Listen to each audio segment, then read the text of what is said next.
what's so great about Meadowood and where I feel blessed is that these are IU professors, these are doctors, lawyers, people who have traveled. And so I don't have to stick with just meat and potatoes. We do curries, we do Mexican food, we do Italian food. We get to stretch our muscles, which is really cool. As when I was the chef. November 11th, 2025, 4:30 to 6:30 at the Uptown Cafe Bar. We would like to say thank you with a no dishes happy hour. It's free to attend. We're going to have apps. We're going to give away gift cards. We're going to mingle and chit chat. It's going to be a great time. Get your tickets at Eventbrite. There's info on our Facebook, on our Patreon. It's free to attend, but grab your ticket and come on out. Let's have a good time, share some laughs, eat some good food. No Dishes Happy Hour, November 11th, 2025, 4:30 to 6:30. We'll see you there.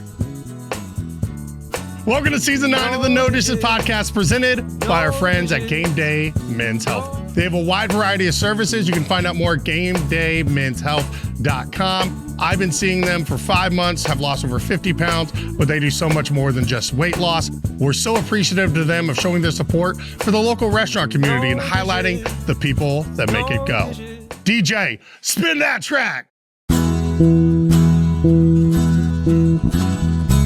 Hey, say, honey, let's go out to eat. Relieve our culinary duties.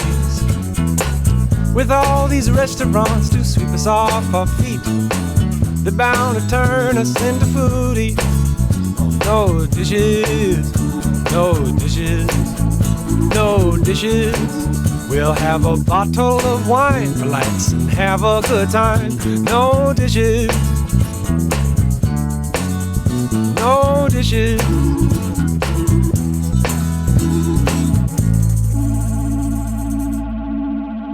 All right, we're going a little bit off the beaten path for this one. We're talking about Meadowood, the retirement community, but all those people got to be fed, and there's it's no small undertaking. And so to talk about that, his long history in the restaurant industry, and so much more, we've got the Meadowood Food and Beverage Director, Alan Booz. Alan, how are you, buddy? I'm doing well, Jordan. How are you? Doing well. Is it can I call you Booz? Yeah, that's what I've always called you. So that's fine. I'm like, Alan, who's Alan? yeah, that's been said many times. I'm sure. Yeah. Well, I've got it with my buddy Colin Duggar, or my buddy I always like if you have a buddy you call by their last name, and then you like introduce them to somebody and they say their first name, you're like, what? Like, who's that? Like, I don't know Justin. I don't know Colin. When I first started at Meadowood, the food and beverage director at the time, his name was Alex Hobbs. He got used to calling me Booze, and I'd be in the back of the kitchen, and all of a sudden I just hear Booze, and you know, I know who they're talking to, but some of the people who hadn't known me very long, they're kind of like, what the? Right. You know? Yeah. You're like, wow, this guy had a long day, really needs a drink. Booze! Where's Booze? Well, tell us a little bit about Meadowood and then kind of how long you've been there and your role. Okay, so Meadowood is a retirement community. Right now, we are independent living only. In the past, we have had a skilled nursing unit. What that means is that right now, the people that live there, they do not have necessarily medical needs, although they are aging in place. So there are some special diets and special needs. We have 205 residents that we have to feed every day. Wow. And we offer continental breakfast every day. We do lunch and dinner throughout the week. Saturday morning, we do a live breakfast from 9 until 1, and then our normal dinner. Most of our business comes at dinner.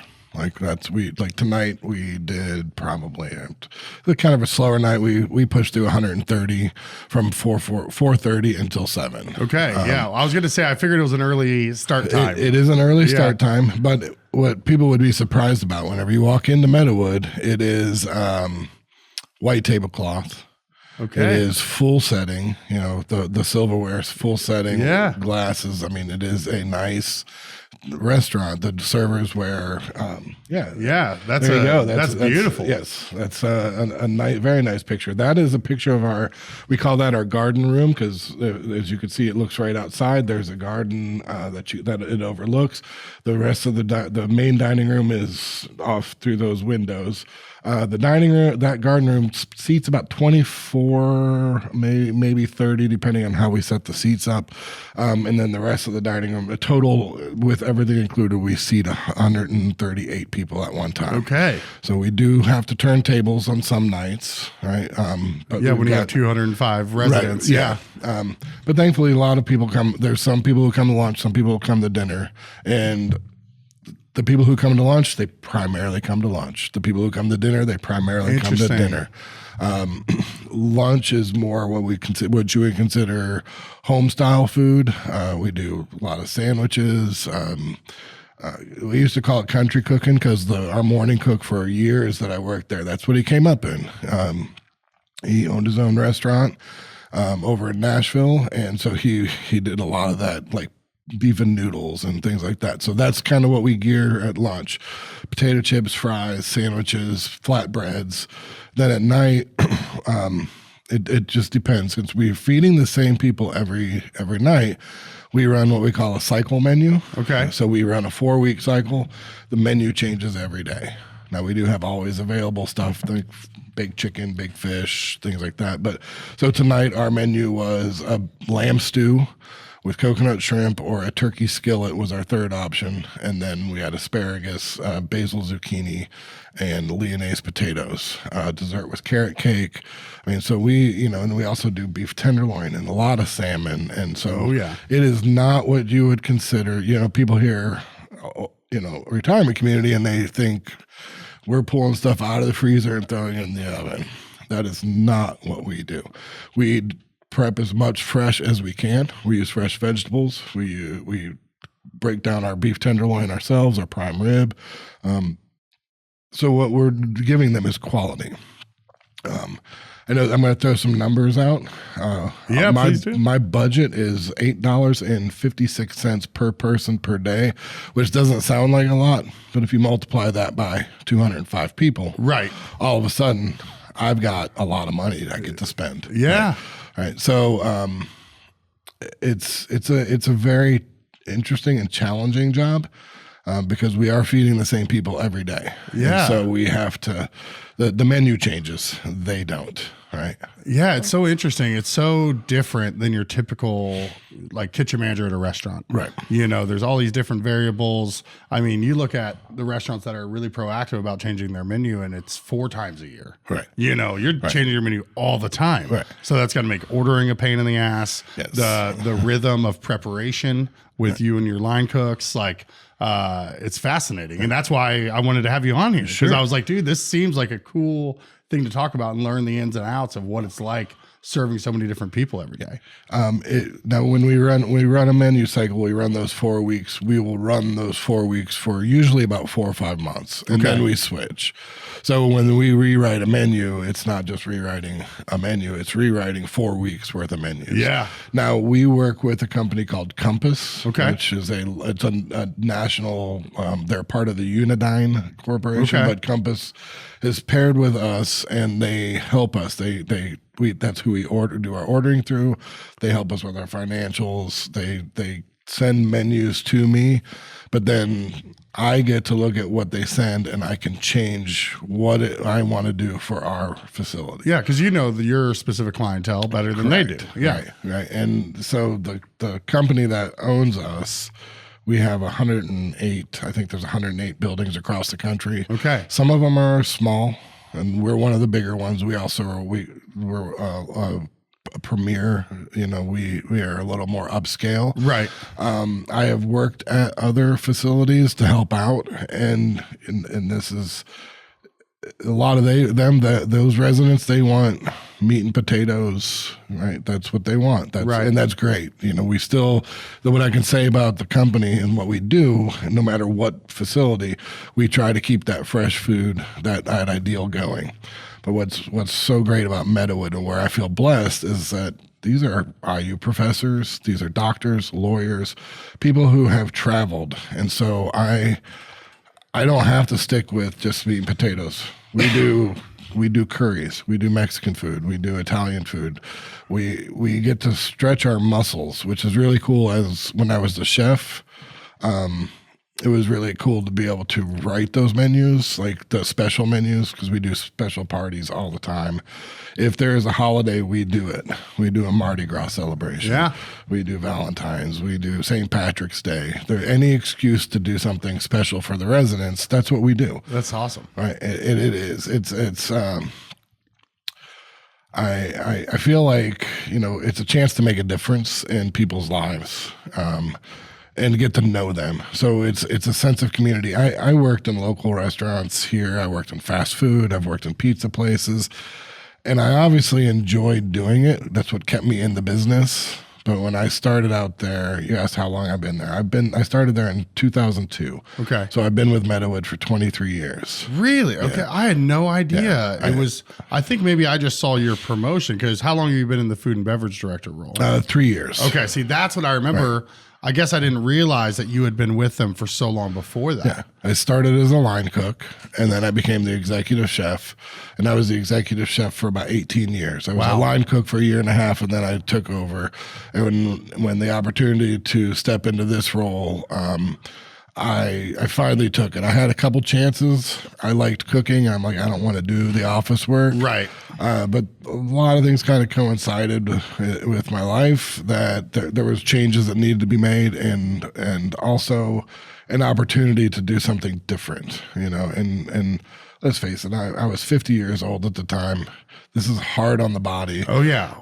In 18 years doing any one thing can be tough. Right. Yeah. You're like, maybe let's mix it up a little bit. And so the nice thing was, when I moved up, my sous chef became the executive chef. That's awesome. Right. And so still have the continuity. Right. Yeah. And so we didn't lose any, we in fact, I feel like we got better. Right. Because it wasn't just me, and I'll just go ahead and say this. That's also about the time I got sober.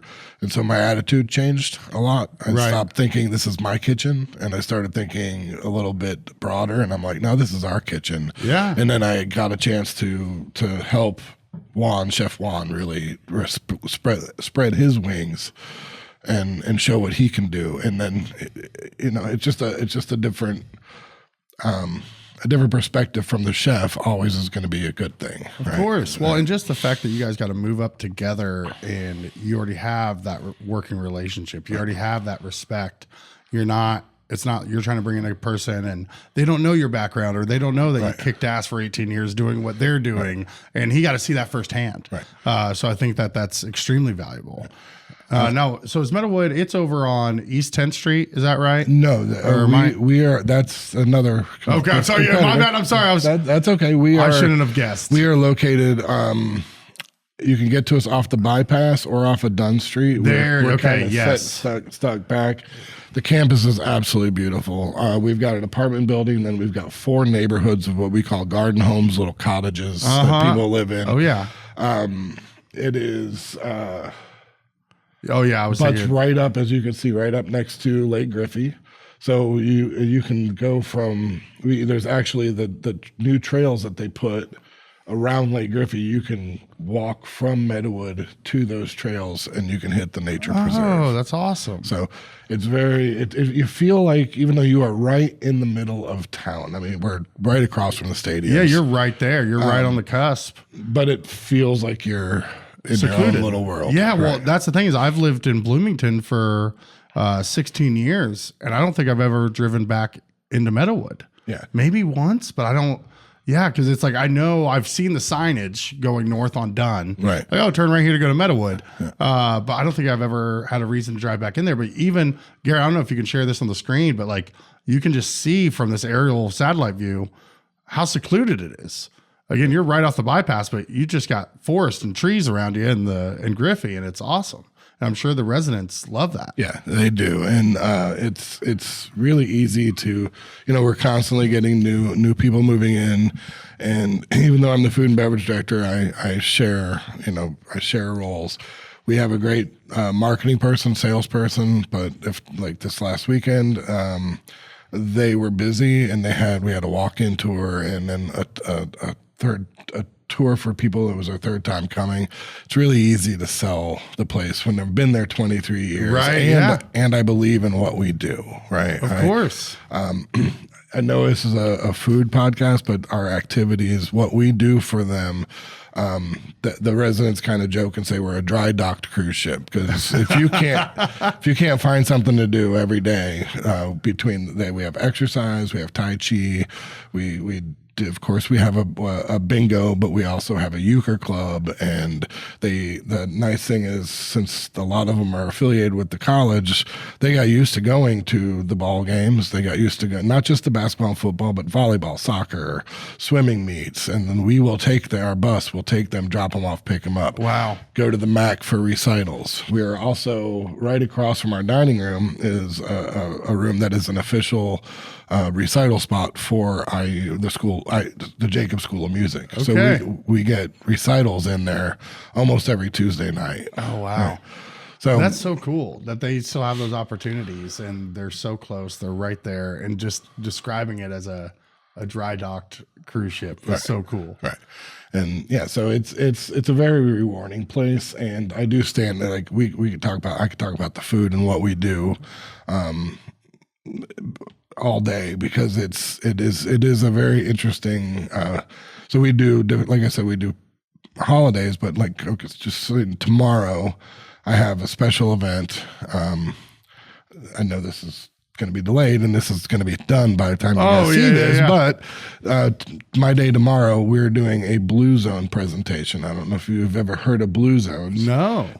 Blue Zones, National Geographic did a study. They found 5 places in the world where people tend to live to be 100 or longer. And they found out that these 5 places have a lot in common. Part of it's diet, part of it's spirituality, part of it is community, a sense of purpose, and movement. And so a friend of mine, they started a Blue Zone committee in Bloomington to kind of push these ideas. There's a book club and everything. And we do a lot of health and wellness presentations, so we paired up together. And so tomorrow is our last Blue Zone presentation. I'm doing food from Costa Rica, from the Nicoya Peninsula in Costa Rica, and then also Loma Linda, California, which is a Seventh-day Adventist community. But their food, their diet is very, that's what that religion is very big on their diet. So this is healthy food. It's almost all vegetarian. So tomorrow I get to do a buffet, and then my friend is coming in to speak on this, and we'll have about 40 people, some residents, some outside, that come in for this presentation. That's super cool. Right. Yeah, that's fascinating. And just to even hear that there's a spot in California, like, right. I'm like, okay, this is all going to be in Japan. And as far as these Blue Zones go, Okinawa, Sardinia, Italy, Icaria, Greece, Costa Rica, and Loma Linda, California. Interesting. Yeah, it is. It's a really cool, in learning about it and getting the book and reading about it, and then putting the menus together has been a really cool experience, and getting to cook different food. I've never cooked Okinawan food before. Yeah. And that was really cool. We got to got to spread my wings and try something different. Yeah. Well, it seems like in this role, you obviously feel appreciated. You've been there for so long. And I'm sure when you're giving tours, people love to see that. Yes. When I've been here 20 years, they're like, oh, this is a good organization. Right. And, a place for, my grandmother to be, or my mother, Are you wanting to move better, feel better, and live better? Look no further than Move Bloomington, where their small group personal training programs are designed to improve strength, balance, and flexibility. With a welcoming environment, their expertly guided workouts can help you feel supported in the life and activities you love in and out of the gym. Whether you're new to exercise, a lifelong athlete, or anywhere in between, their dedication to personalized programming will deliver sessions that meet you where you are. Visit movebloomington.com to learn more and get started today. Your family will have a blast at Constellation Stage and Screen's upcoming musical, You're a Good Man, Charlie Brown, on stage November 1st through the 16th at the Waldron Auditorium. Join Charlie Brown, Snoopy, and the whole Peanuts gang. This timeless classic brings the beloved comic strip to life with laugh-out-loud moments, memorable songs, and a big dose of charm. It's truly fun for all ages. See You're a Good Man, Charlie Brown, on stage November 1st through the 16th in downtown Bloomington. Find tickets at seaconstellation.org. I've been using WaterTech pools for all of my pool and hot tub needs for 2 seasons now, and cannot recommend them highly enough. Jason, Brian, and their entire team are incredibly knowledgeable and can help you with your next pool installation, closing or opening, or just helping you maintain your chemicals and cleanliness throughout the year. They even do custom stainless steel pools. Learn more at Jays, that's Jays, watertechpools.com. But the fact that you have that creative outlet is so cool and has to be just fulfilling. And where, yes, you've been there for so long, but you're getting to do these different things. You're getting to create and learn. And it's really, really incredible. I know a lot of people would be envious of that, you know? Yeah, I don't get bored. And then the hours. Let's just talk about the hours. You know, I mean, you heard we serve from 4:30 to 7. That means on the latest night I'm there. If I'm there until we tear everything down, I'm out by 8 o'clock. Yeah. I worked until there were times I worked shifts that didn't start till 7 o'clock. Right. And working until, midnight and past. And, I don't ever want to go back to that. And so when I found this job, and I'm like, I'm not telling anybody about this because I don't want them come taking it. Yeah. You're like, how's it going over there? You're like, it's okay. It's fine. Yeah. Anyway, what's new with you? You know, for that local Blue Zone group, do they have a website or anything? Because that sounds interesting. I think people might be curious to find out more. It's called Blooming Zone, I do believe. I wish I could. No, it's fine. We'll find it. Yeah. Yep. Yeah, it. BZI. Yeah. Bloomingzone.org. Live Better Bloomington. Interesting. I've never heard of this. Yeah, it was started by actually 2 people I know. It's I know this is about Meadowood, but No. We can talk about whatever the hell we want. So my friend Bridget decided that she wanted to learn more about this, and she went to the Morgensterns and said, "Hey, I want some books on this, and I'm thinking about trying to start a book club." Well, she got a call a little later from another friend of mine named Cynthia, who was thinking the same kind of thing. When they knew each other, but they didn't know they were into it. So they got together and they started a book club at Morgenstern's. And then it just kind of grew from there. And so it's become its own this initiative to try to push healthy. It's not just healthy eating; it's healthy living, and it's like I said, it's a really interesting because it takes in. Even though all of these places that we're talking about, they're very different, right? But they have they have these things in common. The first one they found was Sardinia, and there is a family there, and I'm not gonna remember exactly, but there are 9 siblings that have over 860 years alive. Wow. Because of the way they live. Yeah. Right. And it's common in that area because they walk there. A lot of them were shepherds, and they walked the hills, and they ate, like I said, mostly vegetarian food, and they had a spiritual component, and they were connected to each other, and all of this breeds longevity, which I can bring back to Meadowood. I have seen since I've worked there what the sense of community does for people as they're aging. It's incredible. I have seen many people, I've seen over a dozen or more people live past 100 years old, and they're not just laying in their bed. They are active. Like I served a lady tonight who's 102 years old. She comes to dinner every day. She's still clear of mind and able-bodied. Incredible. But the people who age the best, I mean, obviously there are extenuating circumstances like health and things that you can't do. But the people who are active in the community, who are still go to ball games, still go to recitals, they meet with their friends every night for dinner, which is also a cool thing because this is a social part of their life, is what we do in my department. These are the people who their minds are still sharp. Their bodies may slow down, but their minds stay sharp because they stay connected. And I've I truly marveled over watching this over 23 years. Oh, I bet. Right. And I'm in the middle of the pack as far as there's definitely people that have been there less than me, but there's our business office manager has been there 40 years. Wow. Our activities director has been there 33. Holy I've got cow. 3 people in the kitchen who have been there longer than me. So that tells Really? you it's a good place. Yeah. That's definitely a mark of somewhere that you want to be, whether you're getting employed or whether you're looking to have a loved one move in there. You know, that's you don't see a lot of that. Right. You know, and to have that many examples in one place, it's not just 1 or 2 people. Right. It's like, no, we got all these people that have been here for decades. Yeah. Yeah. It's and to see that the education level is really cool, and the how many of our residents have written books, and it's just, you know, you start talking to them and it's like, wait a minute, you did this and you knew this person.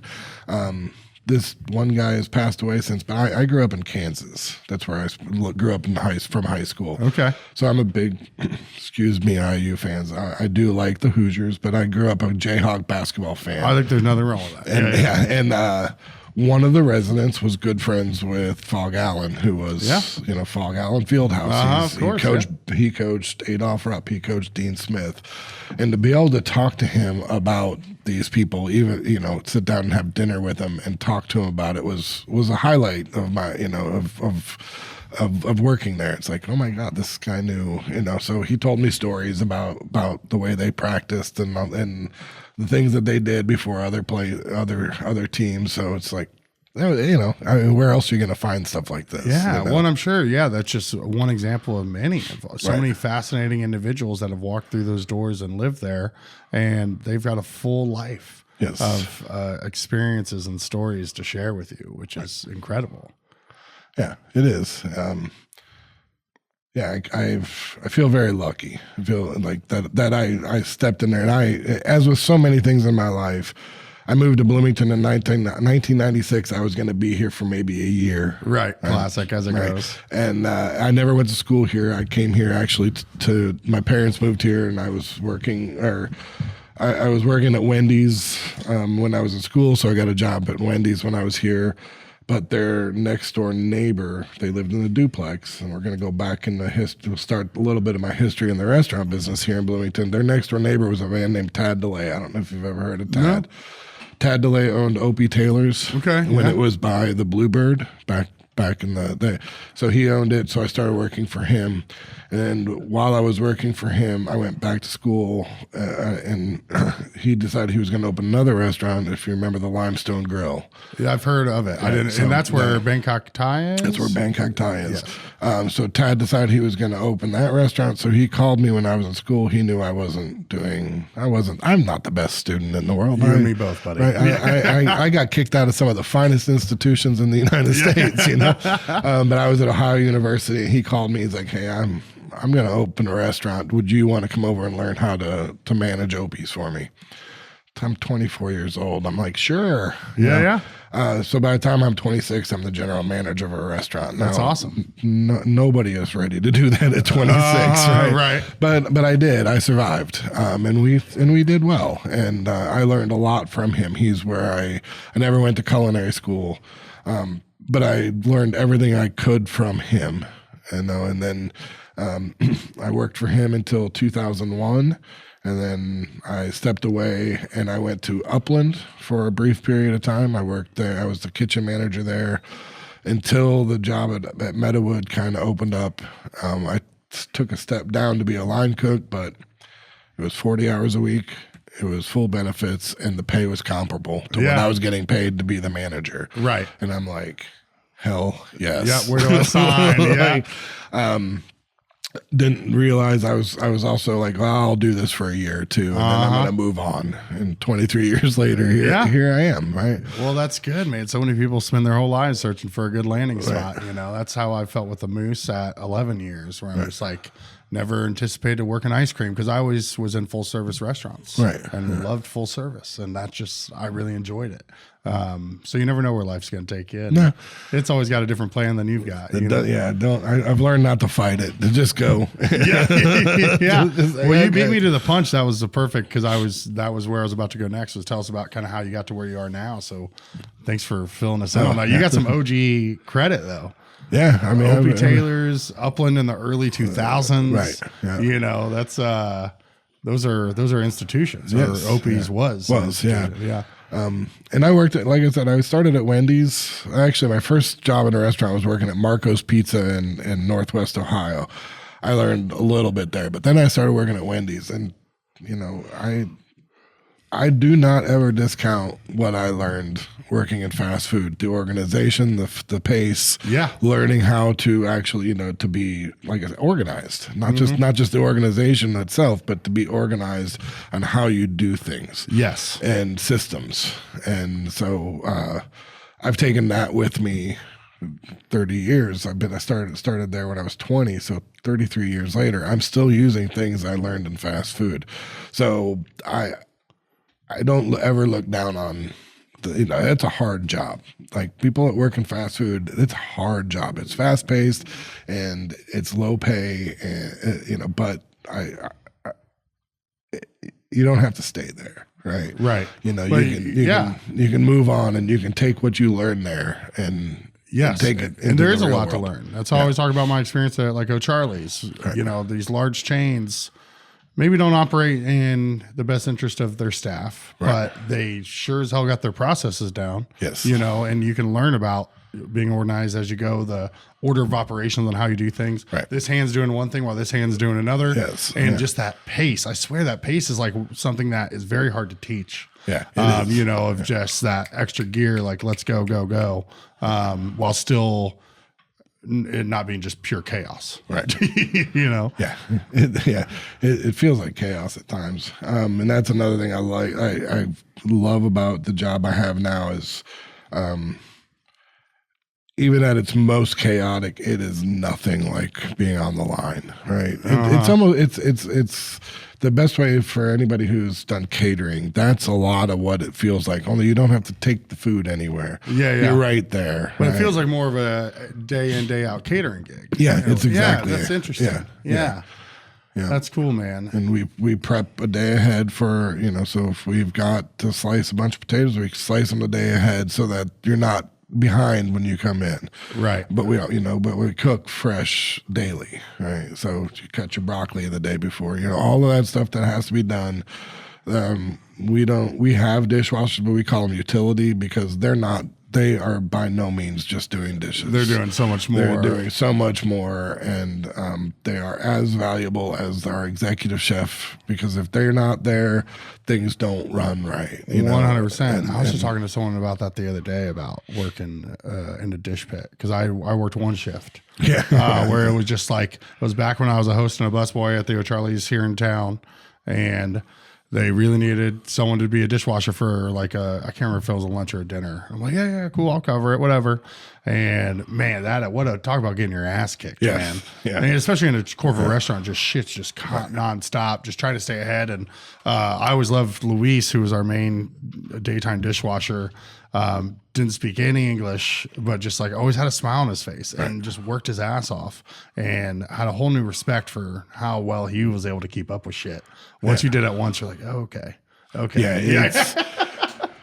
I'll still get in the dish pit for a little while. I try not to run shifts. I'll move other people there, but if I have to, I have done dish shifts. I don't let well, it's part of being the top dog. You got to do what needs to be done. It's like tonight I worked late because we're a little short on the service staff, so we do wine on Tuesday night. So I was pouring wine, bussing tables, actually I didn't bust too many tables tonight, but I do bust tables and do things like that to help out wherever I can in whatever I can, and that's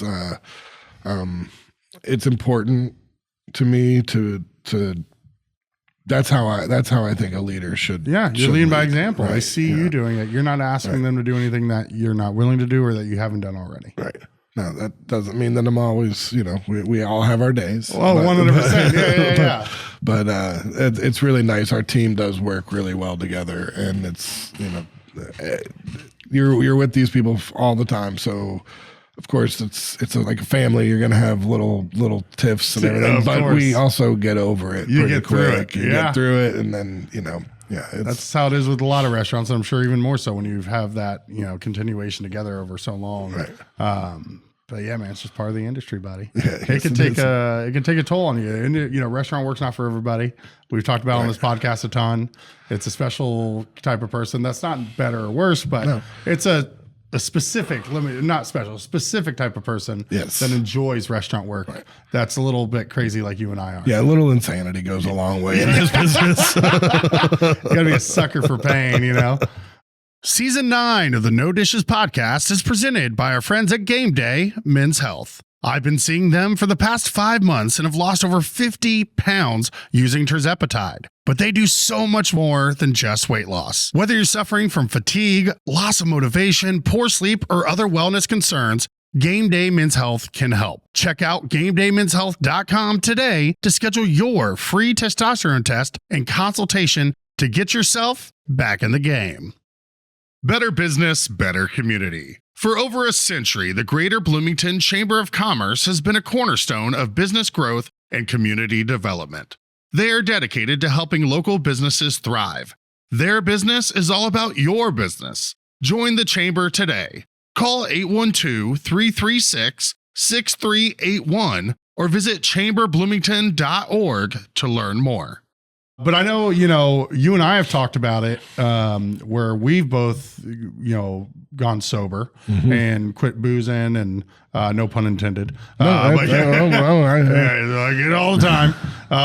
But that you see it a lot in the restaurant industry where it's very prevalent to drink a lot, do drugs, do whatever. And some people manage it and do great, and more power to them to live their life however they want to live it, But what was it for you? Where you're just like, all right, I need to cut this shit out, It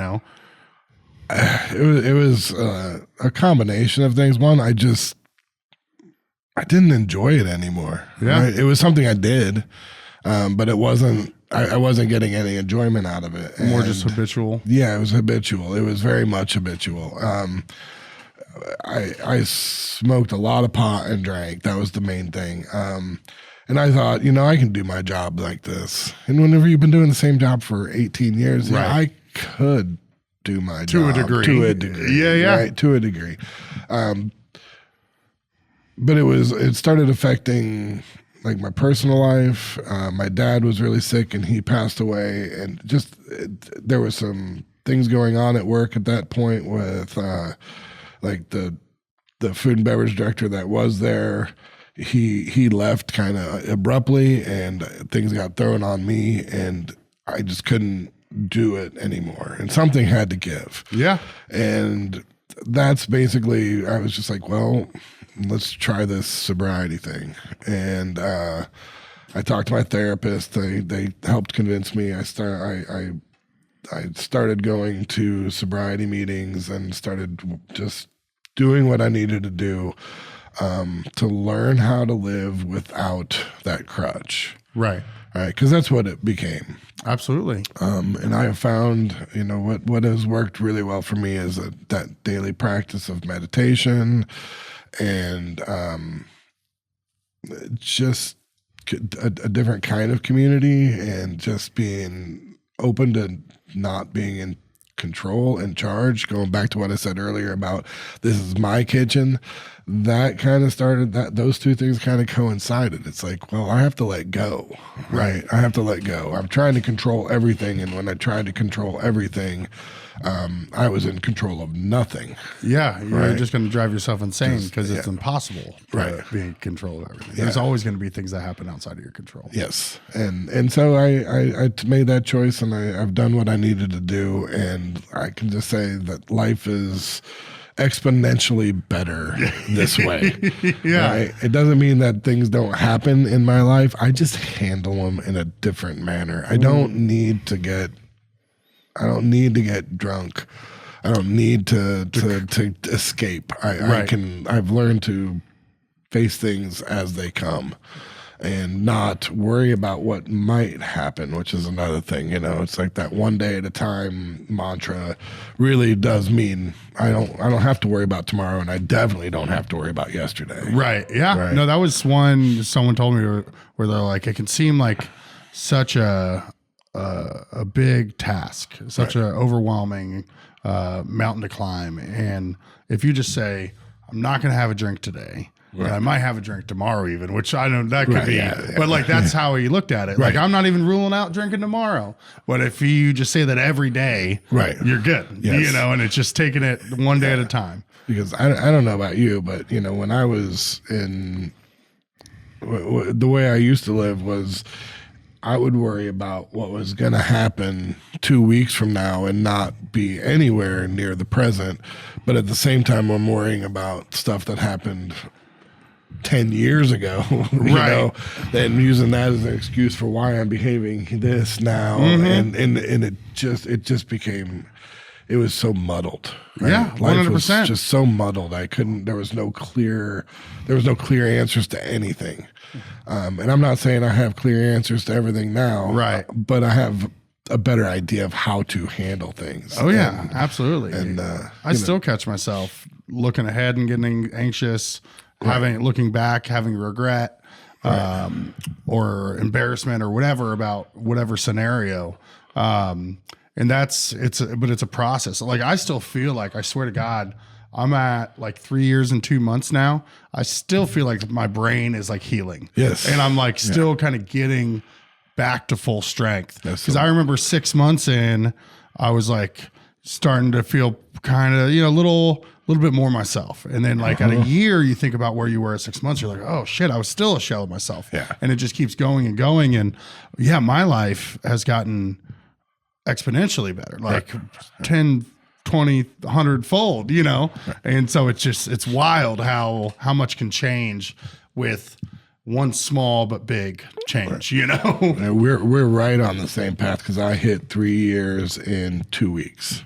Oh, dude. I knew we were somewhat close. I didn't realize we were that close. Yeah. That's super cool, man. October 30th. Okay. Yeah. I woke up on October 30th and I'm like, I'm done. And, good for you, man. And I started to do what I needed to do. That's amazing. I am a member of a 12-step program. Yeah. But you know, that's what's worked for me. Yes. And that's what I tell everyone. I did some like Buddhist recovery things for about 6 months, and I haven't done meetings since then, but alcohol wasn't necessarily the issue. It was what alcohol would lead to for me. Yeah. So it's like, but everyone's, it's like what works for you might not work for me, but like, it's fine. It's all about just going and finding what works for you. Right. And that's awesome that, you know, you found those meetings. And the biggest thing, where like, I'll have problems taking like, oh man, that's amazing. Good job. Where I'm like, well, I kind of was hit such a rock bottom that like, I didn't have a choice. Right. And I didn't really I don't even know if I made this. Like, obviously there's been a lot of self-control over the last 3 years, but like the initial thing wasn't, I wish it was I woke up one day and I just made it happen. Right. It wasn't that. And I have so much respect for people that do that, because that's something that a lot of people can't do until you have that really big moment in your life, or just something where you're like, okay, shit, this is rock bottom. We're going to change from here on out, you know? Yeah. I got my promotion like 2 weeks after. And that was, I like I said, I thought I could do my job that I did for 18 years while I was still in active addiction. What I realized really quickly on this new job, because I mean, I've never done financials. I've been in charge of a kitchen. I've never been in charge of a whole department. Right. I've never had that much. There is no way in hell I could do what I do now and live the way I used to. When I just look back and just think about, like, yes, I was doing my job. I was working all the time. I was busting my ass. But it wasn't nearly the quality of work that I should have been doing. The relationships that I had with my family, my friends, my employees, my coworkers, like, I didn't realize how strained they were at the time. And now looking back, and I'm just like, man, my relationships with all of those different categories of people are like so much stronger. Right. And it just creates such a peace in your life. Now, that being said, I'm sure you can relate to this. I've had so many things that have still happened where life is still very difficult at times. Yes. Yeah. And you get through that and you're like, how the fuck? Excuse me for anyone watching just for Meadowood, but like, how the hell did I do this in the past? Like, this life is hard enough right now without my dopamine or whatever being shot. Right. You know, like, and I'm having a hard enough time dealing with this. How did I ever do this in the past? Yeah, I have no idea how I did. It's wild. I'm like, how did I function? Like, how did all this work? When you're in a constant state of survival. Yeah, and you're not really living. I like that you talked about relationships. Of it's like I mentioned being present. It's such a gift. It's something that I never realized I wasn't before. Exactly. You don't realize it when you're in it. Yeah, and I don't want to say I'm still repairing, but I am still repairing relationships, especially, at work. They knew me as I was the chef. And I believed in, I believed in some of the stereotypes. Yeah. Right. Like I said, I was very I have got an ego. Right. Yeah. I mean, I don't think you can do this job without an ego. Right. But what I had to learn was that's not how you get people to do what you want to do. Right. And it's gotten a lot better. It's been almost 3 years now. But in the first, like you said, the first 6 months, I'm thinking, well, I feel so much better and I'm doing so much better. Why are the people I work with still getting upset with me about things? And I'm like, well, because even though I'm trying to change and I have changed the way I react to people and how I do things, to them, that might have just been a good day. I had good days and good stretches before, but they never knew when that temper was going to come out, which is, you said alluded to alcohol was, like I said, a symptom of the disease. The disease is the ego, the anger, all of that I lived in. That's what made my life unmanageable. Right? And that was by far has been the hardest part of recovery is to learn how to move past that, to know that it's okay to be angry, but not to let it build into resentment. It's okay to get angry, but to walk away and not say what I used to say. Right? Yeah. To take that second and just walk into my office and sit down and say, okay, do I really need to say this right now? Right. Or can it go? Let go. Yeah. And am I perfect at this? No. Right? No, not at all. Yeah, that's another thing to come to grips with. You still do shitty things. Right. And then you have nothing to blame it on. And no, like, you know what I mean? Yeah. Sorry, I was drunk. No, I can't say that anymore. Yeah. You got it's a crutch in that sense too. Right. Yeah. Where it's like, I could just chalk up making a shitty decision or being a bad person in this moment to whatever influence I was under. Right. And it's like, now I just got to own it. Yeah. But dealing with life without a hangover is probably the best thing that's ever. Dude. I crack up anytime. A lot of my friends still drink and I'm around it all the time, and cracks me when I'm hungover and they're like, because they can give me shit. But it's very playful. It's not peer pressure at all. Right. But it's that's my opportunity when they're hungover to be like, right. How you feeling there, champ? Yeah. No, man. Well, I'm happy for you. I'm proud of you, man. I don't even know how we first met, but we've known each other for years. Yeah. Through just industry mutual friends. And I think it's that circle, the concentric circles of restaurant life in Bloomington. We all know each other somehow. Yeah. And that's specific to this podcast and your and I's background and now our more recent story. The No Dishes Podcast is brought to you by VisitBloomington.com. VisitBloomington.com is the best resource for restaurant and culinary information, special events, fun activities, places to stay, and more in our area. We share a similar mission here on the No Dishes Podcast of highlighting local businesses and the people who make our community unique. We can't thank them enough for hopping on board. Check them out at VisitBloomington.com to easily plan your next meal, visit, or night out on the town. The Bloomington Town Planner is a community calendar owned and published by local residents John and Sharon Martin. Mailed out to Bloomington homes in December of each year, it features school schedules and community events. And don't forget the coupons at the bottom of the calendar. They'll save you money and help you decide on the next restaurant or retailer to check out here in the Bloomington area. Town Planner also has an online calendar which can be found at townplanner.com. Make sure to sign up for their weekly e-newsletter so you can stay on top of all the fun events going on around town. It's being in the restaurant industry and substance use or substance abuse. It's very hard to stay away from. It's very prevalent. It's very easy to not even realize it happened because, oh yeah, I'm having shift drinks and then we're all going to go out and then you get to sleep in because you're only working dinners, or maybe hell, you can show up for a lunch shift as a server at 10:30. 11, and you're still sleeping in and shaking it off and getting after it. So it's just, the environment is very easy to get caught up in. It's very normalized. And again, I'm not trying to rag on the industry or anyone that's living, like, you do you, and it's great. But I'm saying from my perspective, and I'm sure Booze is looking backwards, it is very easy to get caught up in. It is. And I will also go take it back to Meadowood. One of the great things, and one of the things that probably made it easy for me to just say, you know what, I'm done, is we don't have shift drinks. We serve wine out there, but we don't. I didn't drink on the job, right? I just didn't do that. Yeah, everything what I did was off the clock. Same. For the most part. But it was, but.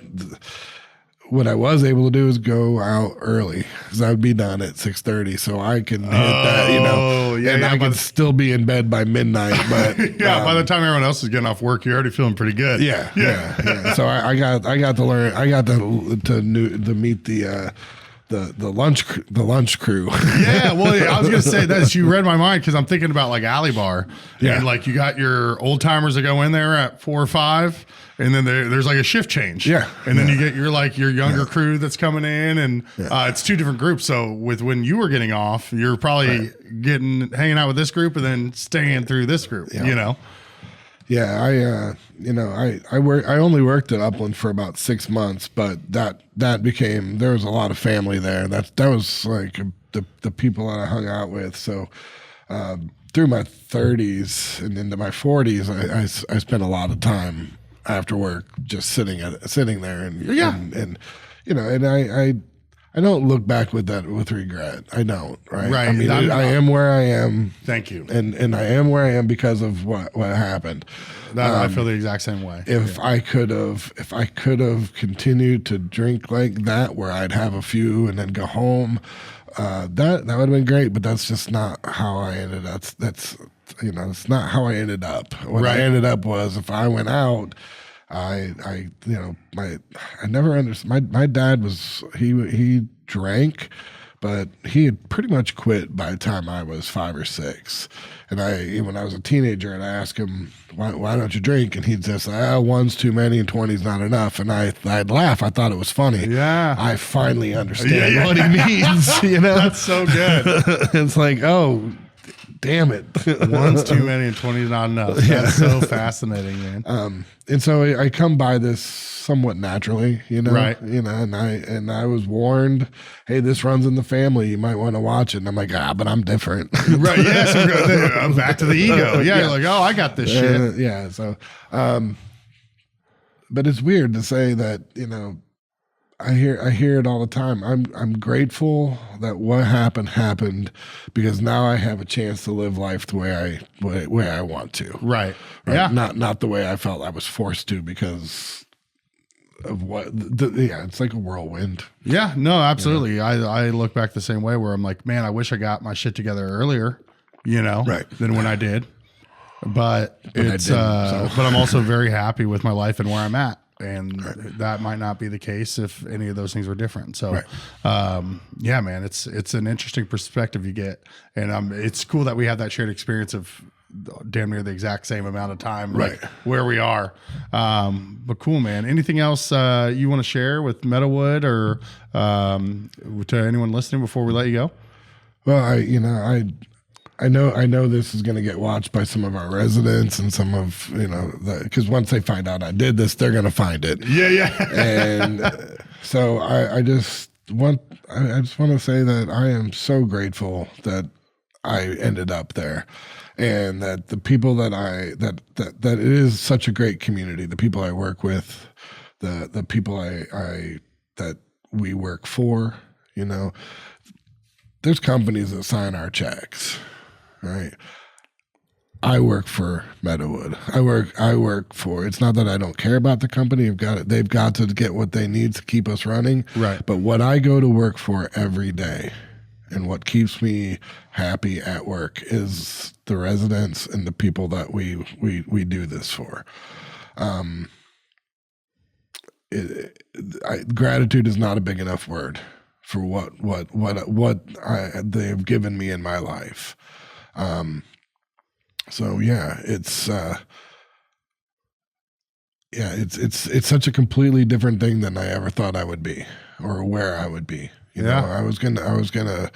never wanted to be the best chef in the world, but I definitely wanted to work in restaurants, and I wanted to do this, and I knew I was talented enough to run a kitchen of my own. And I'm glad I got the opportunity to do it without having to actually own the restaurant. Spoken like a true veteran. Yeah. So yeah, that's I want the residents and the people watching this, and even the people who have never seen Meadowood to know that if you're in this industry and you're young and you're watching this and you're thinking, I'm going to be in a restaurant all my life. You may be, and I hope that you're happy there. But there are so many things in the food and beverage world. It's not just restaurants. There are retirement communities. There are catering companies. There are venues like IU that you can work at. Yeah. You can find a way to do this without having to kill yourself working till midnight. Friday, every weekend. Yeah. So if a young person hears this and says, maybe I want to look into something different, understand that it is a way to make a difference. Yeah, it is a way to make a difference in people's lives, and I respect any line cook. I respect anybody who works in this industry. I wish them all the best. And yeah. I'm glad to be a part of this community in Bloomington. It's a really cool thing to know so many people because of what we do. Yeah, right? It's almost like trauma bonding. Yeah, yeah. We know we've all had these shared experiences. Right. Yeah, where we've gone to war together, so to speak, or we just know what it's like to get stiffed. We know what it's like to have a rail full of just tickets, and just being like there's no end in sight, but you just put your head down and you get through it, and you go through those tiffs with your coworkers. Right. But then in the past you would have a drink afterwards, but like you make up. Still, right. Yeah. I don't know about you, but I watched the first couple of seasons of The Bear, and then I just had to quit because it just caused too much. Anxiety. Like that one episode with the tickets just flying. I'm like, I haven't smoked a cigarette in 20 years. And I wanted a cigarette so damn bad at the end of that. I was like, I can't even watch this. Yeah. It's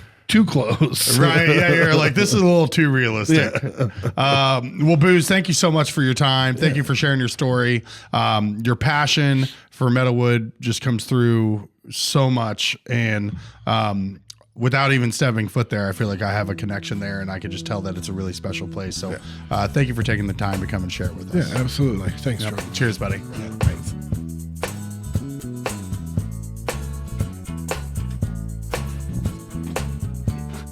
You're still here. You made it, champ. I'm proud of you. Thanks to Game Day Men's Health, all of our other sponsors, and to G Baby Garrett with Green Hat Media. See you next time.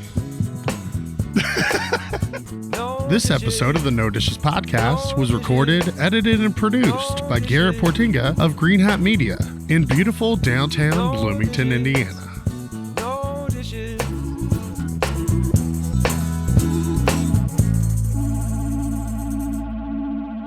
No Dishes Media.